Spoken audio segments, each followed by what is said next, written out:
Tu vas à l'école, tu n'étudies pas. Comment tu as réussi? Ça dépend de toi. Alors ce matin, nous sommes en train de voir durant ce mois de novembre les lois de la prospérité et nous avons développé le vendredi que Dieu ne bénit pas quelqu'un qui vit dans le péché. Mon frère, si tu vis dans le péché, tu perds ton temps, Jésus. Tu perds ton temps. Tu perds ton temps. Dieu ne bénit pas les pécheurs. La prière du pécheur est une abomination. Vivant dans le péché et que Dieu ajoute la bénédiction, tu ne vas pas te repentir. C'est pourquoi vous avez vu, il y a des gens pour qui on a prié et la bénédiction est venue, ils ont oublié Dieu. Dieu bénit certains. Dieu les bénit, Dieu les élève. Tu ne peux pas être reconnaissant envers Dieu en payant la dîme. Donc, ils rétrogradent, ils rentrent dans le péché. Même pour aider leurs parents, ils ne peuvent pas. Ce n'est pas pour payer dîme, ils vont le faire. Alors, Dieu bénit ceux qui le craignent. Dieu bénit ceux qui le craignent. Et nous avons vu que Dieu dit que sans la sanctification, personne ne verra le Seigneur. Tu dois abandonner le péché. Tu dois choisir de vivre la sainteté. Quand tu vis la sanctification, c'est pour ton bonheur, c'est pour ton salut, c'est pour ton âme, c'est pour ta protection, c'est pour ta vie, c'est pour ta santé, c'est pour ta famille, c'est pour ton bien, c'est pour ta résurrection. La Bible dit dans Matthieu 27, à partir du verset, comment on appelle, 47 jusqu'au verset 56, la Bible dit, quand Jésus est mort, le même jour, la terre a tremblé, le voile est déchiré, le soleil a cessé de briller, les rochers se sont fondus et dans les tombes, ceux qui vivaient dans la sanctification étaient ressuscités. Donc, quand tu vis la sanctification, ta vie est protégée. Ta vie est protégée, ton salut est gardé. Pourquoi on est en train de tuer beaucoup d'hommes? J'ai regardé encore, hier même avant-hier encore, il y a un autre frère qui a perdu son grand frère. Il me disait quoi? Son grand frère n'est même pas malade. Il allait se coucher et il est mort. Je dis, mais qu'est-ce qu'il dit? Ils l'ont tué. Je dis, mais les gars pourraient te tuer, mais pourquoi ils ne t'ont pas tué? Ce n'est pas que tu es chrétien. Parce que tu es chrétien. Si tu n'étais pas chrétien, ils auraient fait la même chose qu'ils ont fait à l'autre. Alors, ta chrétienté a de la valeur, a une récompense. Alors, la sanctification te donne la puissance de Dieu. La sanctification te donne le salut. 1 Corinthiens 10, à partir du verset 6, la Bible dit, oh, ces choses sont arrivées pour nous servir des hommes, afin que nous ne soyons pas, nous n'ayons pas de mauvais désirs. Les mauvais désirs, c'est-à-dire tu penses mal. Tu souhaites que l'autre échoue. Tu souhaites que malheur arrive à l'autre. Donc, attends que malheur arrive à l'église, ou bien l'église n'avance pas. On va dire, voilà, on a dit. On a dit. Le pasteur, là, sa manière de faire, moi, c'est que l'église, ça n'a pas évolué. Voilà, on a dit. Donc, attends que malheur arrive au pasteur. Voilà. Ça, là, moi, je savais, j'ai dit. Des mauvais désirs. L'église, là, ça ne va pas évoluer. Des mauvais désirs, des mauvais désirs, des mauvais désirs. Tu souhaites que le malheur arrive à l'autre. Quand c'est comme ça, c'est à toi-même ça va arriver, ça ne va pas arriver à l'autre. La Bible dit ce que vous souhaitez qu'on fasse pour vous, faites de même pour les autres. Tant qu'ils souhaitent que le malheur arrive à l'autre, quand ça va lui arriver, toi, ça va t'arriver. Mais si c'est pour Dieu, ça ne va pas arriver, ça, toi, ça va arriver. Alors, un chrétien doit souhaiter le bonheur de son prochain. Enfant de quelqu'un, c'est ton enfant. Enfant de ton voisin, c'est ton enfant. Enfant de tes frères, c'est tes enfants. Mais tu préfères toi tes enfants et tu n'aimes pas les enfants des autres. Comment toi, tes enfants vont réussir? Et je surcroît, tes enfants que tu as là, que tu as mis au monde là, ils ne vont pas terminer dans ta main. Ils seront ailleurs. Toi qui seras ailleurs, tes enfants seront ailleurs. Donc c'est le bien que tu as fait aux enfants des autres là, qui va permettre que eux aussi le bonheur descende sur la vie. La Bible dit, quand tu fais du bien à quelqu'un, quand tu fais du bien à quelqu'un qui a prêté à Dieu, tu vas avoir cette récompense. La Bible dit, lorsque tu donnes un verre d'eau à un des disciples, parce qu'il est le petit, il est l'enfant de Dieu, tu auras une récompense. C'est pourquoi j'aime pas faire du mal aux enfants des autres. Enfant de quelqu'un, c'est ton enfant. En le faisant, tu reçois le bonheur. C'est lui, la Bible dit, Celui qui donne à un pauvre, prête à Dieu, il le retrouvera. Le jour que toi tu auras problème d'argent, c'est avoir aidé quelqu'un, Dieu va permettre qu'on t'aide. Mais quand tu n'aimes pas aider quelqu'un, quand tu vois enfants des autres comme mauvais enfants, il y aura des problèmes. Quand tu ne lis pas ta Bible, tu n'es pas encore converti. Et moi, je n'aime pas les gens qui sont méchants. J'aime pas les gens qui n'aiment pas partager. J'aime pas les gens qui ne sont pas gentils. J'aime pas les gens qui n'aiment pas l'homme.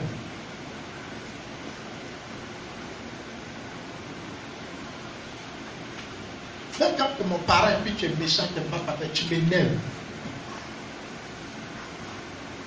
Pas apprendre à aimer ton prochain. Pas apprendre à penser bien aux autres. Il faut souhaiter le bonheur pour d'autres.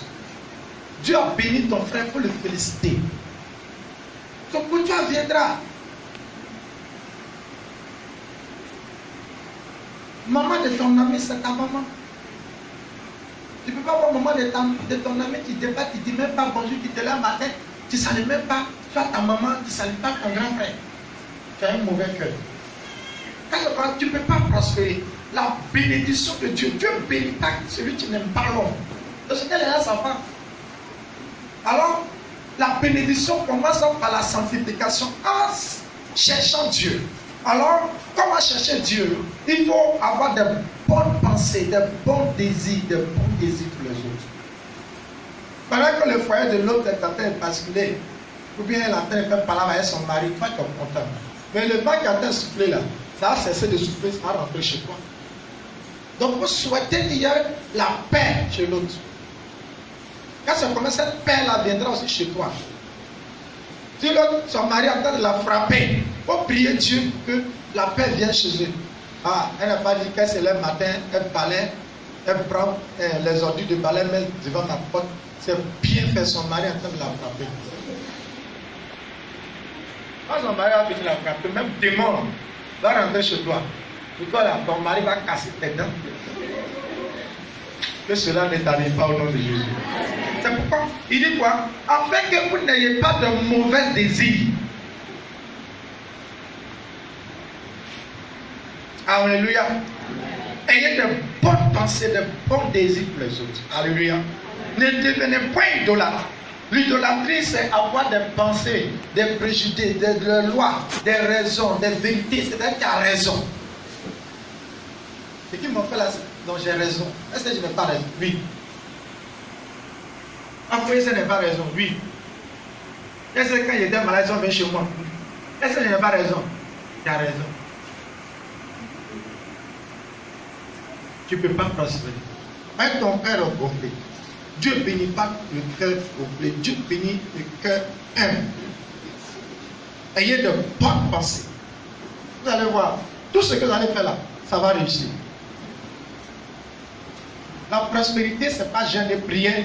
La prospérité, c'est de comprendre l'amour de Dieu. Et l'amour de Dieu, tu ne peux pas dire que tu aimes Dieu et puis tu n'aimes pas l'homme. Tu ne peux pas dire que tu aimes Dieu et puis tu ne souhaites pas bonheur pour l'homme. Il est important de repartir à zéro, mais ce n'est pas facile. Pour quelqu'un qui a eu de l'argent, qui a réussi pour repartir à zéro, s'il n'est pas humble.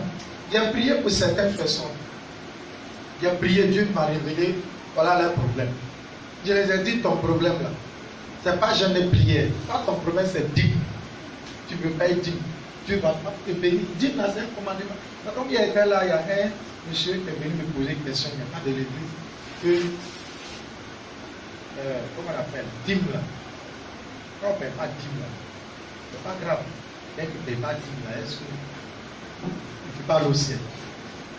Il a donné sa vie à Jésus parce qu'il ne paye pas dîme. Et il a donné dîme là, tu as expliqué ça. Dîme, c'est un commandement. Quand tu ne payes pas dîme là, tu désobéis à Dieu.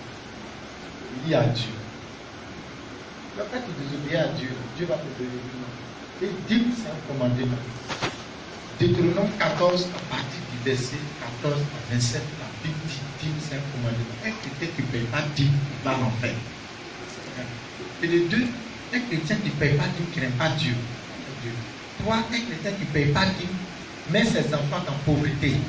Tes enfants sont là, ils ne travaillent pas à cause du dîme que tu ne payes pas. Toi, quand tu ne payes pas dîme, au jour du malheur, tu vas t'en sortir. Quand il lui a montré tous ces versets-là, il dit, mon révérend, vraiment merci. On n'avait pas fait 10 minutes. Cette histoire est réglée. C'est écrit noir sur blanc. À cause de toi seul, tu mets toute une famille en danger. Il faut payer que tes enfants réussissent. Jean le Baptiste a dit, il fallait que Jésus grandisse et que moi je diminue. Aujourd'hui, en payant ta dîme, tu diminues. Mais demain, tes enfants vont être élevés pour t'élever. Demain, tu as dit, Seigneur, bénis mes enfants, qui y a travail, il faut qu'on ne gagne pas. Ça ne va pas dans ta tête.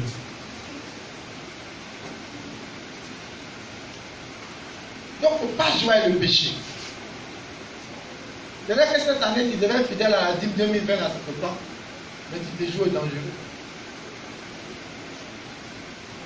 Il dit quoi?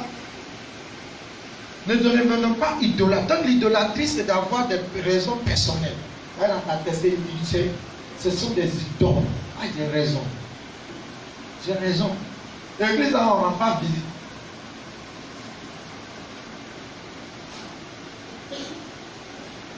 On dit comité, quand on rentre dans le comité, tu ne rentres pas dans le comité.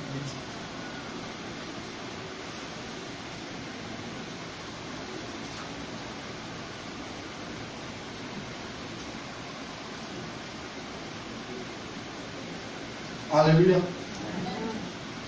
1 Corinthiens, le chapitre 6, à partir du verset 8. La sanctification est la caution de ta prospérité. Si tu ne vis pas la sanctification, si tu ne te répands pas de tes péchés, tu ne peux pas avoir Dieu dans ta vie, dans ta vie financière, dans ta vie de travail, dans ta santé, dans ta prospérité, dans la protection de Dieu. Parce que la force du diable, c'est le péché. Lorsqu'un homme vit dans le péché, alors le diable a le pouvoir de dominer sur sa vie. Alors ne pas payer sa dîme, ne pas apprendre à donner à Dieu, c'est de vivre dans le péché. Car Jésus a dit, abstenez-vous de tout ce qui est cupidité, de toute avarice. Alors, un chrétien qui ne donne pas, c'est un péché. La Bible dit, 1 Corinthiens, le chapitre 8, verset 6, verset 8, 1 Corinthiens 6, verset 8, mais c'est pour vous qui commettez l'injustice et qui dépouillez, et c'est envers vos frères que vous agissez de la sorte. Au verset 9, ne soyez pas injustes. Ne savez-vous pas que les injustes n'hériteront point le royaume de Dieu? Ne vous y trompez pas, ni les impudiques, ni les idolâtres, ni les adultères, ni les infâmes, ni les voleurs, ni les cupides, ni les ivrognes, ni les outrageux, ni les ravisseurs n'hériteront le royaume de Dieu. Ni les cupides. Les cupides, ce sont ceux qui aiment l'argent, ils sont cupides, ils n'aiment pas donner, ils ne payent pas de dîme. Quand on lance enveloppe, ils ne donnent pas, on dit ils ne vont pas au ciel. Adultère, tu vis dans le péché. Et ta femme qui est encore deuxième à côté. Impudique, c'est ta fiancée qui ne l'a pas dotée, qui ne l'a pas mariée, mais tu couches avec elle. C'est un péché. Tu meurs dans ça, là, tu vas l'enfer. La Bible dit ça.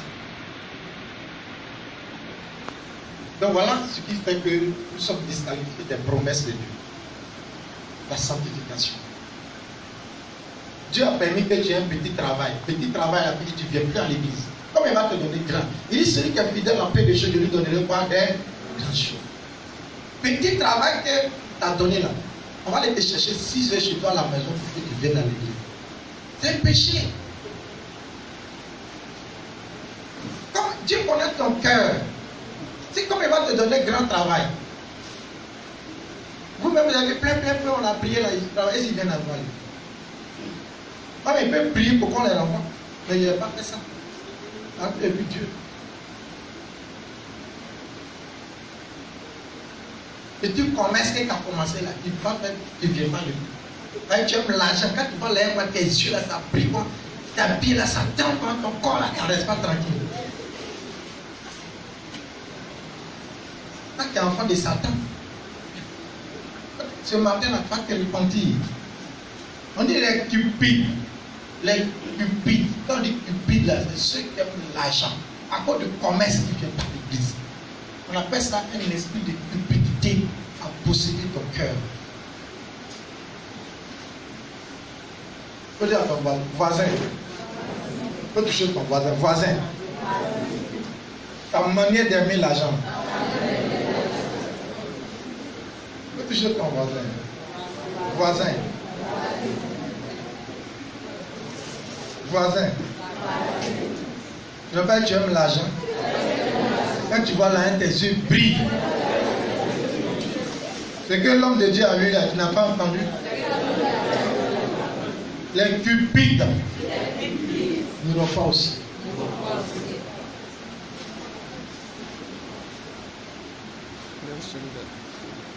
Alléluia. Et le deuxième élément, tu dois toujours conserver l'amour que tu as pour Dieu. C'est ce qui va te donner de prospérer. Premièrement, la sanctification. Deuxièmement, aime ton prochain. Souhaite de bonnes choses pour ton prochain. Comment les gens se lèvent, disent non, parce que ta va marcher avec ta pète à budget ici. Moi, elle marche avec ta pète. Elle dit, mais si le bébé, c'est des pasteurs moi-même. Moi, il était assis, et puis Dieu s'est révélé à moi. Il était assis comme ça, et puis il y a une vision là, claire comme ça. Jésus m'est apparu. Dieu, tu ne peux pas voir Jésus. Comme il lit tous les livres des hommes de Dieu, tous ceux à qui Jésus est apparu, il y a une femme qui les a pris, elle les a projetés. Ils sont tombés. Quand tu tombes là, tu deviens raide, tu n'as plus force, et puis tu parles. Les gens sont plus autour de toi, tu n'entends pas. Comme ça, c'est ce que je manifesté. Non, c'était direct. Ça, on dit vision. Propre. C'est dit, il faut me servir. Il faut me servir. Quand il a entendu ça, là, vous venez, c'est quel miracle il fait? Hein? Il fait quel miracle ici? Mais il est toujours là, ce n'est pas de moi. Hein? C'est l'Esprit de Dieu qui t'attire ici parce qu'il m'a choisi pour qu'il te suive. Quand tu t'assois là, c'est l'Esprit de Dieu qui fait ça. Je ne me suis pas levé pour dire que je suis pasteur. J'étais en train de me chercher. Je partais au Ghana, j'ai payé mes produits, je venais vendre, j'ai gagné l'argent. Puis Dieu s'est révélé à moi. J'étais en train de me chercher. Non, affaire de Dieu, là, moi-même, là, quand tu veux m'asseoir, il y a mis des fruits, ça. Alléluia. Hey, c'est pas facile, hein? Il y a mis des fruits, ça. Et quand vous c'est Dieu qui m'a appelé, Seigneur, ta grâce. Seigneur, ta grâce. Quand quelqu'un t'a prié hier, le voilà qu'elle est là. Hier, il était où? Il était là. Je me suis assis là jusqu'à matin. Ils ont prié un peu, ils ont ronflé un peu, après ils se sont réveillés. J'étais assis là. Jusqu'à matin, il n'est pas encore fermé l'œil. Je vous dis que c'est pas qu'on s'est levé comme ça. C'est Dieu. Donc si toi qui as porté ta pète là, mon frère, peut-être que toi, tu as porté puis ça se couper. Il faut penser bonnes choses aux autres. Si tu ne penses pas des bonnes choses pour les autres, Dieu ne va pas te bénir parce que Dieu ne bénit pas celui qui n'aime pas l'homme. Si tu n'aimes pas l'homme là, tu ne vas pas prospérer. La prospérité est donnée de Dieu. Pour ceux qui aiment l'homme, même s'ils t'ont fait du mal là, il faut pardonner et tu avances. Regardez toujours ceux qui sont fâchés. La vie n'avance pas. Tout le monde est fâché. Quand chaque fois que tu vois que tu es toujours fâché là, il faut faire attention. C'est un esprit. Quand tu es toujours fâché, fais attention. C'est un esprit pour bloquer ta prospérité. Tous ceux qui sont fâchés là, tous ceux qui font là, ça ne réussit pas. Vous n'avez pas remarqué? Tu as remarqué? Quand tu es toujours fâché là, ce que tu fais, ça ne réussit pas. Bonheur arrive pour toi, ça se bloque. Pour les rien, tu es fâché. Dieu ne travaille pas avec ceux qui sont fâchés. Les gens qui sont fâchés là, ils peuvent faire du mal rapidement. Donc Dieu se retire de nous. C'est pourquoi les gens qui sont colériques, c'est le diable qui les utilise rapidement. Quel que soit ce qui va t'arriver, quel que soit ce qui va se passer, il faut toujours pardonner. Si tu ne pardonnes pas, tu vas faire comment? Il faut pardonner. Alléluia. Il faut pardonner. Tu as ton voisin. Il faut pardonner tous les jours. Voisin. Il ne faut plus te fâcher. Amen.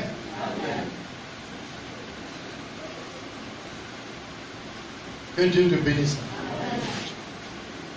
Et on a vu une autre catégorie de personnes qui ne prospèrent pas. Alléluia. Amen.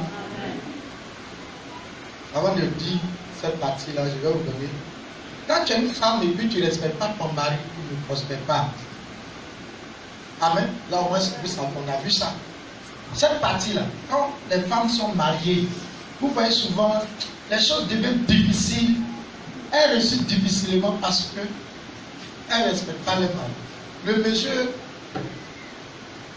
quand la Bible dit que femme soyez soumise à vos maris en toutes choses là, c'est pas que c'est le mari qui souhaite que tu te soumettes à lui, c'est Dieu qui veut que tu te soumettes à ton mari. Quand tu n'es pas soumise à ton mari, tu ne prospères pas. Dieu ne peut pas te bénir parce que tu désobéis à Dieu.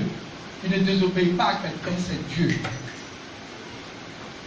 Regardez toutes les femmes qui ont écouté ce message-là. Les maris les ont mariés légalement. Aucun mari ne va marier ou vivre avec une femme qui d'abord ne le respecte pas. Il y a une différence entre respecter et écouter. Il y a certaines femmes, elles respectent leur mari, mais elles ne les écoutent pas. Quand les maris leur parlent, elles ne prennent pas ça au sérieux. Et après, elles regrettent. La chose arrive. Donc tu dois faire l'effort pour respecter ton mari. Et pour écouter ton mari. Elle te dit, faisons ça. Fais. Si tu ne fais pas là, pour vivre là, tu ne vas jamais réussir. Tous les livres de prospérité, c'est-à-dire ça, papa au lieu de ne pas parler, quelqu'un n'a pas le béni, il n'a pas la Bible a dit. Si tu ne crois pas là, c'est ton problème. Tout qu'on fait, c'est toi qui vas payer. Pour respecter ton mari, c'est-à-dire que tu n'as pas le droit de l'insulter. Tu n'as pas le droit de dire les problèmes de ton foyer à tes camarades. Si tu as donné 1000 francs pour aller au marché, tu n'as pas le droit de dire à quelqu'un. Peut-être que certains n'ont pas le moyen. Mais en faisant ça, tu l'ennuies, Dieu ne peut pas te bénir. Tu prends ces défauts, tu t'envoies 10 ça dehors. Tu expliques à tes parents. Tu ne peux pas. Les gens disent respecter. Maintenant, écoutez. L'homme, tout homme a une vision. Dieu parle beaucoup aux hommes qu'aux femmes. Quand tu vis avec une femme, Dieu ne va pas parler à la femme, Dieu parle à l'homme d'abord. Comment il va faire pour construire votre maison, préparer votre avenir. Donc quand il est là, le Saint-Esprit lui donne des idées. Il va dire faisons comme ça, faisons comme ça, faisons comme ça. Tu n'écoutes pas là. 10 ans après, 20 ans après, vous allez vivre, vous n'avez pas maison, vous n'avez pas bien. Vous allez dire qu'il n'a rien fait dans la vie, au contraire, c'est toi qui a été mauvaise femme. Et ça, là, ça arrive beaucoup aux gens. Donc, si ton mari te dit, il faut économiser 500 dans l'année du marché qui te donne la faute, tu vas dire non, les choses sont dures. Là, tout a augmenté au marché. Si tu te donnes 3 000, il faut mettre 500 francs dans la caisse. Mais 500 francs. Oh, dans ta soeur, il y a un cas paye crabe, tu vas acheter crabe, tu vas acheter poisson, tu vas acheter, comment on appelle, viande. Là, il y a des crabes là, il faut prendre ça, tu mets dans la caisse. D'ici 3 ans, ça t'a acheté terrain à l'intérieur.